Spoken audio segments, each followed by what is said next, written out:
Hello, my friends. I hope you're having a wonderful Wednesday. I've just returned from Disneyland with Lizzie, as some of you know that we're following along on the live stream. So we might be a little bit short tonight, maybe only one or two short chapters, because it is currently 4:12 p.m. I need to record this and then edit and prepare this video that we're about to record here for upload to YouTube. So it'll probably be a little bit shorter than usual today. We'll see how it goes. Anyway, we begin with the Three Musketeers, chapter 62, Two Varieties of Demons. Ah, cried Milady and Roquefort together. It is you. Yes, it is I. And you come, asked Milady, from La Rochelle, and you? From England. Buckingham? Dead or desperately wounded, as I left without having been able to hear anything of him. A fanatic has just assassinated him. Ah, said Roquefort, with a smile, this is a fortunate chance, one that will delight his eminence. Have you informed him of it? I wrote to him from Bologna. But what brings you here? His eminence was uneasy and sent me to find you. I only arrived yesterday. And what have you been doing since yesterday? I have not lost my time. Oh, I don't doubt that. Do you know whom I have encountered here? No. Guess. How can I? The young woman whom the Queen took out of prison. The mistress of that fellow D'Artagnan. Yes, Madame Bonchenot, with whose retreat the cardinal was unacquainted. Well, well, said Roquefort, here's a chance which may pair off with the other. Monseigneur Cardinal is indeed a privileged man. Imagine my astonishment, continued Milady, when I found myself face to face with this woman. Does she know you? No. Then she looks upon you as a stranger? Milady smiled. I am her best friend. Upon my honor, said Roquefort, it takes you, my dear Countess, to perform such miracles. And it is well I can, Chevalier, said Milady, for do you know what is going on here? No. They will come for her tomorrow, or the day after, with an order from the Queen. Indeed, and who? D'Artagnan and his friends. Indeed, they will go so far as we shall be obliged to send them to the Bastille. Why is it not done already? What would you? The cardinal has a weakness for these men, which I cannot comprehend. Indeed, yes. Well then, tell him this, Roquefort. Tell him that our conversation at the inn of the Red Dovecot was overheard by these four men. Tell him that after his departure, one of them came up to me and took me by violence the safe conduct which he had given me. Tell him they warned Lord de Winter of my journey to England, that this time they nearly foiled my mission, as they foiled the affair of the studs. Tell him that among these four men, two only are to be feared, D'Artagnan and Athos. Tell him that the third, Aramis, is the lover of Madame de Chevreuse. He may be left alone. We know his secret, and it may be useful. As to the fourth, Porthos, he is a fool, a simpleton, a blustering booby, not worth troubling himself about. But these four men must be now at the siege of La Rochelle. I thought so too, but a letter which Madame Bonchenot has received from Madame de Constable, and which she had the imprudence to show me, leads me to believe that these four men, on the contrary, are on the road hither to take her away. The devil! What's to be done? What did the cardinal say about me? I was to take your dispatches, written or verbal, and return by post. And when he shall know what you have done, he will advise what you have to do. I must then remain here or in the neighborhood. You cannot take me with you? No, the order is imperative. Near the camp you might be recognized, and your presence must be aware would compromise the cardinal. Then I must wait here or in the neighborhood? Only tell me beforehand where you will wait for intelligence from the cardinal. Let me know always where to find you. Observe, it is probable that I may not be able to remain here. Why? You forget that my enemies may arrive at any minute. That's true, but is this little woman then to escape his eminence? Bah! Said Milady with a smile that belonged only to herself. You forget that I am her best friend. Ah, that's true. I may then tell the cardinal, with respect to this little woman, that he may be at ease. Is that all? He will know what that means. He will guess, at least. Now then, what had I better do? Return instantly. It appears to me that the news you bear is worth the trouble of a little diligence. My chaise broke down coming to Lithers. Capital. What capital? Yes, I want your chaise. And how shall I travel then? On horseback. You talk very comfortably. 180 leagues. What's that? One can do it afterward. Afterward? Why, in passing through Lithers, you will send me your chaise, with an order to your servant to place himself at my disposal. Well, you have, no doubt, some order from the cardinal about you. I have my full power. Show it to the abbess, and tell her that someone will come and fetch me, either today or tomorrow, and that I am to follow the person who presents himself in your name. Very well. Don't forget to treat me harshly in speaking of me to the abbess. To what purpose? I am a victim of the cardinal. It is necessary to inspire confidence in that poor little Madame Bonchenue. That's true. Now, will you make me a report of all that has happened? Why? I have related the events to you. You have a good memory. Repeat what I have told you. A paper may be lost. You are right. Only let me know where to find you, that I may not run needlessly about the neighborhood. That's correct. Wait. Do you want a map? Oh, I know the country marvelously. You? When were you here? I was brought up here. Truly, it is worth something, you see, to have been brought up somewhere. You will wait for me then. Let me reflect a little. Aye, that will do. At Armenteris. Where is Armenteris?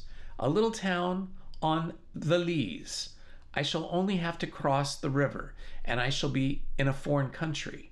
Capital. But it is understood you will only cross the river in case of danger. That is well understood. And in that case, how shall I know where you are? You do not want your lackey? Is he a sure man? To the proof. Give him to me. Nobody knows him. I will leave him at the place I quit, and he will conduct you to me. And you say you will wait for me at Armenteris? At Armenteris. Well, that name on a bit of paper, lest I should forget it. There is nothing compromising in the name of a town. Is it not so? Who knows? Never mind, said Milady, writing the name on half a sheet of paper. I will compromise myself. Well, said Rochefort, taking the paper from Milady, folding it and placing it in the lining of his hat. You may be easy. I will do as children do. For fear of losing the paper, repeat the name along the route. Now, is that all? I believe so. Let us see. Buckingham is dead or grievously wounded. Your conversation with the cardinal overheard by 4 musketeers. Lord de Winter warned you of your arrival at Portsmouth. D'Artagnan and Athos to the Bastille. Aramis, the lover of Madame Chevreuse. Porthos, an ass. Madame Bonchenue found again. To send you the chase as soon as possible. To place my lackey at your disposal. To make you out a victim of the cardinal in order that the abbess may entertain no suspicion. Armenteris on the banks of the Lys. Is that all, then? In truth, my dear Chevalier, you are a miracle of memory. Apropos, add one thing. What? I saw some very pretty woods which almost touched the convent garden. Say that I am permitted to walk in those woods. Who knows? Perhaps I shall stand in need of a back door for retreat. You think of everything. And you forget one thing. What? To ask me if I want money. That's true. How much do you want? All you have in gold. I have 500 pistoles, or thereabouts. I have as much. With 1,000 pistoles, one may face everything. Empty your pockets. There. Right. And you go. In an hour's time, to eat a morsel, during which I shall send for a post-horse. Capital. Adieu, Chevalier. Adieu, Countess. Commend me to the cardinal. Commend me to Satan. Milady and Rochefort exchanged a smile and separated.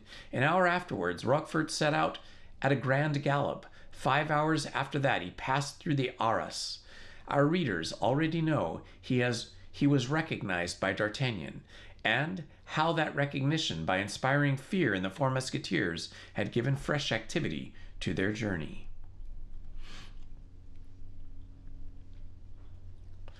Chapter 63. The Drop of Water. Roquefort had scarcely departed when Madame Bonchenot re-entered. She found Milady with a smiling countenance. "Well," said the young woman, "what you dreaded has happened. This evening or tomorrow the cardinal will send someone to take you away." "Who told you that, my dear?" asked Milady. "I heard it from the mouth of the messenger himself." "Come and sit down close to me," said Milady. "Here I am." "Wait till I assure myself that nobody hears us." "Why all these precautions?" "You shall know." Milady arose, went to the door, opened it, looked in the corridor, and then returned and seated herself close to Madame Bonchenot. "Then," said she, "he has well played his part." "Who has?" "He who has just now presented himself to the abbess as a messenger from the cardinal." "It was then a part he was playing?" "Yes, my child. That man, then, was not." "That man," said Milady, lowering her voice, "is my brother." "Your brother?" cried Madame Bonchenot. "No one must know this secret, my dear, but yourself. If you reveal it to anyone in the world, I shall be lost, and perhaps yourself likewise." "Oh, my God!" "Listen. This is what has happened. My brother, who was coming to my assistance to take me away by force, if it were necessary, met with the emissary of the cardinal, who was coming in search of me. He followed me. At a solitary and retired part of the road, he drew his sword, and required the messenger to deliver to him the papers which he was the bearer. The messenger resisted. My brother killed him." "Oh!" said Madame Bonchenot, shuddering. "Remember, that was only means.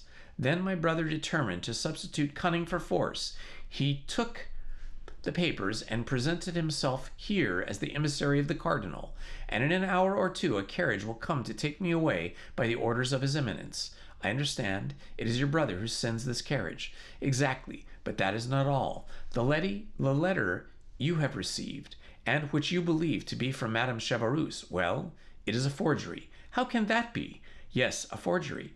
It is a snare to prevent your making any resistance when they come to fetch you." "But it is D'Artagnan that will come." "Do not deceive yourself. D'Artagnan and his friends are detained at the siege of La Rochelle." "How do you know that?"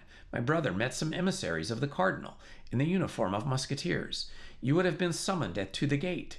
You would have believed yourself about to meet friends. You would have been abducted and then conducted back to Paris." "Oh, my God, my senses fail me amid such a chaos of iniquities. I feel, if this continues," said Madame Bonchenot, raising her hands to her forehead, "I shall go mad." "Stop! What? I hear horses' steps. It is my brother setting off again. I should like to offer him a last salute. Come." Milady opened the window and made a sign to Madame Bonchenot to join her.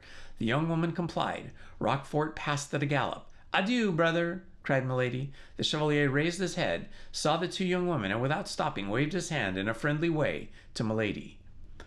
"The good George," said she, closing the window with an expression of countenance full of affection and melancholy, and she resumed her seat, as if plunged in reflections entirely personal. "Dear lady," said Madame Bonchenot, "pardon me for interrupting you, but what do you advise me to do? Good heaven, you have more experience than I have. Speak, I will listen." "In the first place," said Milady, "it is possible I may be deceived, and that D'Artagnan and his friends may really come to your assistance." "Oh, that would be too much," cried Madame Bonchenot. "So much happiness is not in store for me." "Then you comprehend it would be only a question of time, a sort of race. Which should arrive first? If your friends are more speedy, you are to be saved. If the satellites of the cardinal, you are lost." "Oh, yes, yes, lost beyond redemption." "What then to do? What to do?" "There would be a very simple means, very natural." "Tell me what." "To wait, concealed in the neighborhood, and assure yourself who are the men who come to ask for you." "But where can I wait?" "Oh, there is no difficulty in that. I shall stop and conceal myself a few leagues hence until my brother can rejoin me. Well, I take you with me. We conceal ourselves and wait together. But I shall not be allowed to go. I am almost a prisoner. As they believe that I will go in consequence of an order from the cardinal, no one will believe you anxious to follow me. Well, Well, the carriage is at the door. You bid me adieu. You mount the step to embrace me a last time. My brother's servant, who comes to fetch me, is told how to proceed. He makes a sign to the postilion, and we set off at a gallop. But D'Artagnan, if he comes, shall we not know? How? Nothing easier. We will send my brother's servant back to Bethune, whom, as I told you, we can trust. He shall assume a disguise and place himself in front of the convent. When the emissaries of the cardinals arrive, he will take no notice. If it is Mr. D'Artagnan and his friends, he'll bring them to us. He knows them, then. Doubtless.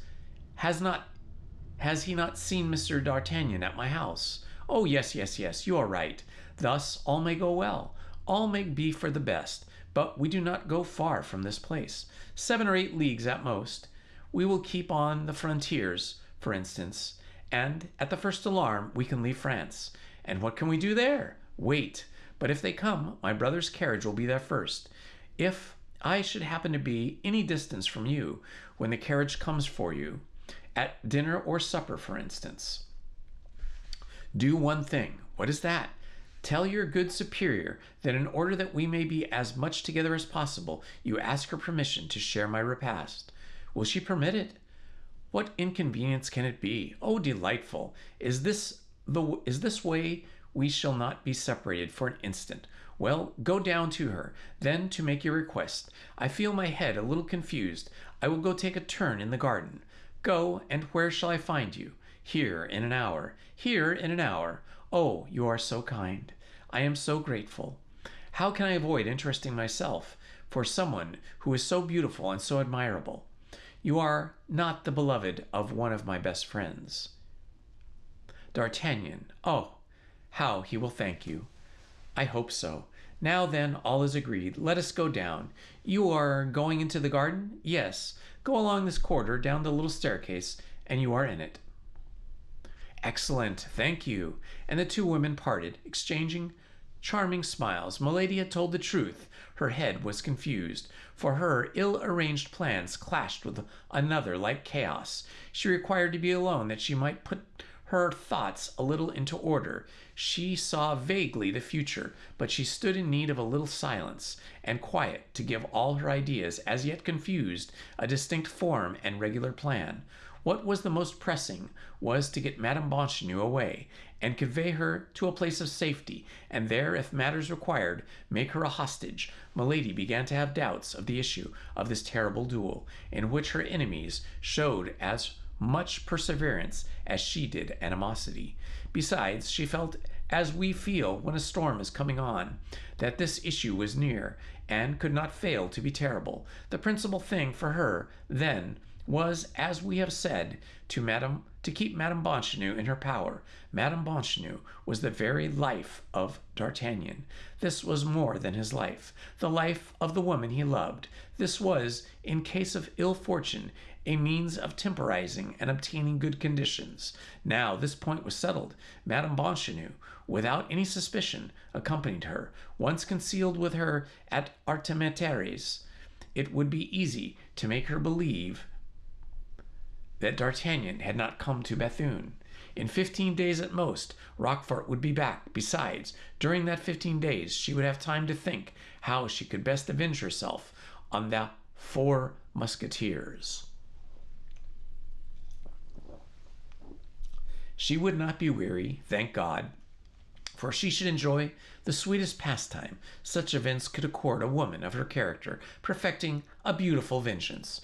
Revolving all this in her mind, she cast her eyes around her, and arranged the topography of the garden in her head. Milady was like a good general who contemplates at the same time victory and defeat, and who is quite prepared, according to the chances of battle, to march forward or to beat a retreat. At the end of an hour, she heard a soft voice calling her. It was Madame Bonchenot. The good abbess had naturally consented to her request, and as a commencement, they were to sup together. On reaching the courtyard, they heard the noise of a carriage which stopped at the gate. Milady listened. "Do you hear anything?" said she. "Yes, the rolling of a carriage." "It is the one of my brother. He sends for us." "Oh, my God!" Come, courage. The bell of the convent gate sounded. Milady was not mistaken. "Go to your chamber," said she to Madame Bonchenot. "You have perhaps some jewels you would like to take." "I have his letters," said she. "Well, go and fetch them, and come to my apartment. We will snatch some supper. We shall perhaps travel part of the night, and must keep our strength up." "Great God!" said Madame Bonchenot, placing her hand upon her bosom. "My heart beats so I cannot walk. Courage, courage! Remember that in a quarter of an hour you will be safe, and think that what you are about to do is for his sake." "Yes, yes, everything for him. You have restored my courage by a single word. Go, I will rejoin you." Milady ran up to her apartment quickly. She there found Roquefort's lackey, and gave him his instructions. He was to wait at the gate. If by chance the Musketeers should appear, the carriage was to set off as fast as possible, pass round the convent, and go and wait for Milady at a little village which was situated at the corner of the wood. In this case, Milady would cross the garden and gain the village on foot. As we have already said, Milady was admirably acquainted with this part of France. If the Musketeers did not appear, things were to go on as had been agreed. Madame Bonchenot was to get into the carriage as if to bid her adieu, and she was to take away Madame Bonchenot. Madame Bonchenot came in, and to remove all suspicion, if she had any, Milady repeated to the lackey before her the latter part of the instructions. Milady asked some questions about the carriage. It was a chaise drawn by 3 horses, driven by a postilion. Roquefort's lackey would precede it as courier. Milady was wrong in fearing that Madame Bonchenot would have any suspicion. The poor young woman was too pure to suppose that any female could be guilty of such perfidy. Besides, the name of Comtesse de Winter, which she had heard the abbess pronounce, was wholly unknown to her, and she was even ignorant that a woman had had so great and so fateful a share of the misfortune of her life. "You see," said she, when the lackey had gone out, "everything is ready. The abbess suspects nothing, and believes that I am taken by the order of the cardinal. This man goes to give his orders. Take the least thing, drink a finger of wine, and let's be gone." "Yes," said Madame Bonchenot, mechanically. "Yes, let us be gone." Milady made her a sign to sit down opposite, poured her a small glass of Spanish wine, and helped her to the wing of a chicken. "See," said she, if everything does not second us, here is night coming on. By daybreak we shall have reached our retreat, and nobody can guess where we are. Come, courage, take something." Madame Bonchenot ate a few mouthfuls mechanically, and just touched the glass with her lips. "Come, come," said Milady, lifting hers to her mouth. "Do as I do." But at the moment the glass touched her lips, her hand remained suspended. She heard something on the road which sounded like the rattling of a distant gallop. Then it grew nearer, and it seemed to her almost at the same time that she heard the neighing of horses. The noise acted upon her joy like a storm which awakens the sleeper in the midst of a happy dream. She grew pale and ran into the window, while Madame Bonchenot, rising all in a tremble, supported herself upon a chair to avoid falling. Nothing has yet been seen, only they heard the galloping draw nearer. "Oh, my God!" said Madame Bonchenot. "What is that noise?" "That of either our friends or our enemies," said Milady, with her terrible coolness. "Stay where you are, I will tell you." Madame Bonchenot remained standing mute, motionless, and pale as a statue. The noise became louder. The horses could not be more than 150 paces distant. If they were not yet to be seen, it was because the road made an elbow. The noise became so distinct that the horses might be counted by the rattle of their hoofs. Milady gazed with all the power of her attention. It was just light enough for her to see who was coming. All at once, at the turning of the road, she saw the glitter of laced hats and waving feathers. She counted 2, then 5, then 8 horsemen. One of them preceded the rest by double the length of his horse. Milady uttered a stifled groan. In the first horseman she recognized D'Artagnan. "Oh, my God, my God!" cried Madame Bonchenot. "What is it?" "It is the uniform of the cardinal's guards. Not an instant to be lost. Fly, fly!" "Yes, yes, let us fly," repeated Madame Bonchenot, but without being able to make a step, glued as she was to the spot by terror. Then They heard the horsemen pass under the windows. Come then, cried Milady, trying to drag the young woman along by the arm. Thanks to the garden, we can flee. I have the key. But make haste. In 5 minutes it will be too late. Madame Bonchenot tried to walk, made 2 steps, and then sank upon her knees. Milady tried to raise her and carry her, but could not. At this moment they heard the rolling of the carriage, which, at the approach of the Musketeers, set off at a gallop. Then 3 or 4 shots were fired. For the last time, will you come? Cried Milady. Oh, my God, you see my strength fails me. You see plainly I cannot walk. Flee alone, and leave you here? No, never, cried Milady. All at once she paused. A livid flash darted from her eyes. She ran to the table, emptied into Madame Bonchenot's glass the contents of a ring, which she opened with a singular quickness. It was a grain of reddish color, which dissolved immediately. Then, taking the glass with a firm hand, she said, "Drink! This wine will give you strength. Drink!" And she put the glass to the lips of the young woman, who drank mechanically. "This is not the way I wish to avenge myself," said Milady, replacing the glass upon the table, with an infernal smile. "But my faith, we do what we can." And she rushed out of the room. Madame Bonchenot saw her go without being able to follow her. She was like people who dream they are pursued, and who in vain try to walk.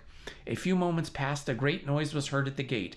Every instant Madame Bonchenot expected to see Milady, but she did not return. Several times, with terror, no doubt, the cold sweat burst from her burning brow. At length she heard the grating of the hinges, of the opening of the gates. The noise of the boots, the spurs resounded on the stairs. There was a great murmur of voices, which continued to draw near, amid which she seemed to hear her own name pronounced. All at once she uttered a loud cry of joy, and darted toward the door. She recognized the voice of D'Artagnan. D'Artagnan, cried she. "Is it you? This way, this way." Constance, replied the young man. Where are you, my God?" At the same moment the door of the cell yielded to a shock. Rather than opened, several men rushed into the chamber. Madame Bonchenot had sunk into an armchair, without the power of moving. D'Artagnan threw down a yet smoking pistol, which he held in his hand, and fell on his knees before his mistress. Athos replaced his in his belt. Porthos and Aramis, who held their drawn swords in their hands, returned them to their scabbards. "Oh, D'Artagnan, my beloved D'Artagnan, you have come, then at last. You have not deceived me. It is indeed thee. Yes, Constance, reunited. Oh, it was in vain she told me you would not come. I hoped in silence. I was not willing to fly. Oh, I have done well. How happy I am." And this word, she, Athos, who had seated himself quietly, started up. "She? What she?" asked D'Artagnan. "Why, my companion. She who is out of friendship for me wished to take me from my persecutors. She who mistaked you for the cardinal's guards. She has just fled." "Your companion?" cried D'Artagnan, becoming more pale than the white veil of a mistress. "Of what companion are you speaking, dear Constance?" "Of her whose carriage was at the gate. Of a woman who calls herself your friend. A woman to whom you have told everything." Her name, cried D'Artagnan. "My God, can you not remember her name?" "Yes, it was pronounced in my hearing once." "Stop, but it is very strange. Oh, my God, my head swims. I cannot see. Help, my friends." "Her hands are icy cold," cried D'Artagnan. "She is ill. Great God, she is losing her senses." While Porthos was calling for help with all the power of his strong voice, Aramis ran to the table to get a glass of water, but he stopped at seeing the horrible alteration that had taken place in the countenance of Athos, who, standing before the table, his hair rising from his head, his eyes fixed in a stupor, was looking at one of the glasses, and appeared a prey to a most horrible doubt. "Oh," said Athos, "oh no, it is impossible. God would not permit such a crime." Water, cried D'Artagnan, "water." "Oh, poor woman, murmured Athos in a broken voice. Madame Bonchenot opened her eyes under the kisses of D'Artagnan. "She revives," cried the young man. "Oh, my God, I thank thee." Madam, said Athos. "Madam, in the name of heaven, whose empty glass is this?" "Mine, monsieur," said the young woman in a dying voice. "But who poured the wine for you that was in this glass?" "She. But who is she?" "Oh, I remember," said Madame Bonchenot, "the Comtesse de Winter." The 4 friends uttered one and the same cry, but that of Athos dominated all the rest. At that moment the countenance of Madame Bonchenot became livid. A fearful agony pervaded her frame, and she sank panting into the arms of Porthos and Aramis. D'Artagnan seized the hands of Athos with an anguish difficult to describe. "And what do you believe?" His voice was stifled by sobs. "I believe everything," said Athos, biting his lips till the blood sprang to avoid sighing. "D'Artagnan, D'Artagnan," cried Madame Bonchenot, "where art thou? Do not leave me. You see I am dying." D'Artagnan released the hands of Athos, which he still held clasped in both of his own, and hastened to her. Her beautiful face was distorted with agony. Her glassy eyes had no longer their sight, and convulsive shuddering shook her whole body. The sweat rolled from her brow. "In the name of heaven, run, call. Aramis, Porthos, call for help." "Useless," said Athos, "useless. For the poison she has pours there is no antidote." "Yes, yes, help, help," murmured Madame Bonchenot, "help." Then, collecting all her strength, she took the head of the young man between her hands, looked at him for an instant, as if her whole soul passed into that look, and with him a sobbing cry pressed her lips to his. "Constance, Constance," cried D'Artagnan. A sigh escaped from the mouth of Madame Bonchenot, and dwelt for an instant on the lips of D'Artagnan. That sigh was the soul, so chaste and so loving, which rescended to heaven. D'Artagnan pressed nothing but a corpse in his arms. The young man uttered a cry and fell by the side of his mistress, as pale and icy as herself. Porthos wept, Aramis pointed toward heaven, Athos made the sign of the cross. At that moment a man appeared in the doorway, almost as pale as those in the chamber. He looked around him and saw Madame Bonchenot dead and D'Artagnan in a swoon. He appeared just at that moment of stupor which follows great catastrophes. "I was not deceived," said he. "Here is Monsieur d'Artagnan, and you are his friends, Messieurs Athos, Porthos, and Aramis." The persons whose names were thus pronounced looked at the stranger with astonishment. It seemed to all three that they knew him. "Gentlemen," resumed the newcomer, "you are, as I am, in search of a woman who," added he, with a terrible smile, "must have passed this way, for I see a corpse." The three friends remained mute, for although the voice was well as the countenance reminded them of someone they had seen, they could not remember under the circumstances. "Gentlemen," continued the stranger, "since you do not recognize a man who probably owes his life to you twice, I must name myself. I am Lord de Winter, brother-in-law of that woman." The three friends uttered a cry of surprise. Athos rose, and offering his hand, "Be welcome, my lord," said he. "You are one of us."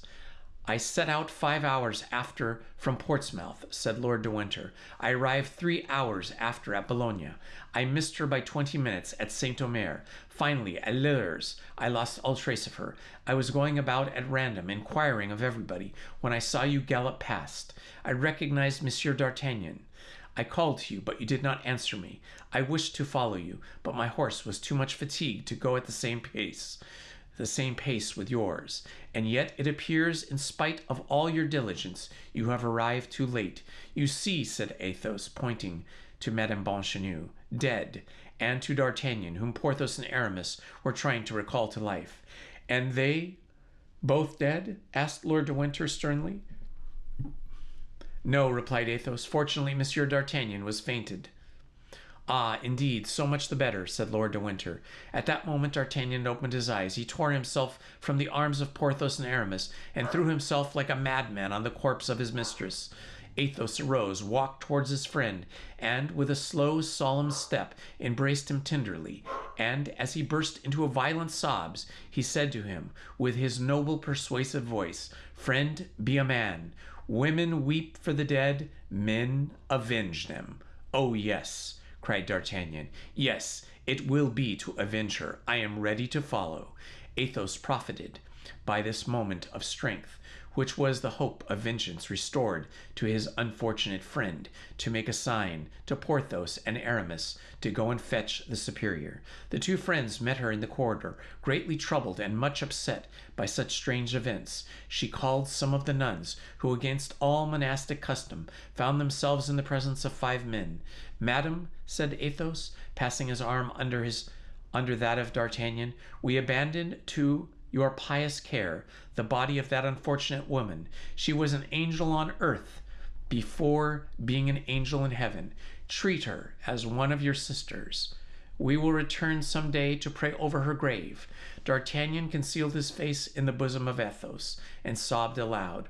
Weep, said Athos, weep, heart full of love, youth, and life. Alas, would I could weep like you. And he drew away his friend, and affectionate as a father, as consoling as a priest, noble as a man who has suffered much. All five, followed by their lackeys, leading their horses, took their way to the town of Bethune, whose outskirts they perceived, and stopped before the first inn they came to. But, said D'Artagnan, shall we not pursue that woman? Later, said Athos, I have measures to take. She will escape us, replied the young man. She will escape us, and it will be your fault, Athos. I will be accountable for her, said Athos. D'Artagnan had so much confidence in the word of his friend that he lowered his head and entered the inn without reply. Porthos and Aramis regarded each other, not understanding this assurance of Athos. Lord de Winter believed he spoke in this manner to soothe the grief of D'Artagnan. Now, gentlemen, said Athos, when he had ascertained there were 5 chambers free in the hotel, let everyone retire to his own apartment. D'Artagnan needs to be alone to weep and to sleep. I take charge of everything. Be easy. It appears, however, said Lord de Winter, if there are any measures to take against the Countess, it concerns me. She is my sister-in-law. And me, said Athos, she is my wife. D'Artagnan smiled, for he understood that Athos was sure of his vengeance when he revealed such a secret. Porthos and Aramis looked at each other and grew pale. Lord de Winter thought Athos was mad. Now retire to your chambers, said Athos, and leave me to act. You must perceive that in my quality of a husband this concerns me. Only, D'Artagnan, if you have not lost it, give me the paper which fell from that man's hat, upon which is written the name of the village of... Ah, said D'Artagnan, I comprehend. That name written in her hand. You see then, said Athos, there is a God in heaven still. And that, my friends, was a very exciting 2 chapters. I hope you enjoyed it. These things, or I should say this story, is coming to a climax, as we can see. And we shall see what becomes of Milady, probably in the next chapter or 2. Well, that is all I have time to read for tonight, as I must edit this and upload this to YouTube for you to view at 6 p.m. this evening. So, until tomorrow night, this has been Indiana Holmes. Love to you all, and good night. Please hit the like button, subscribe, and hit the notifications button. Thank you very much.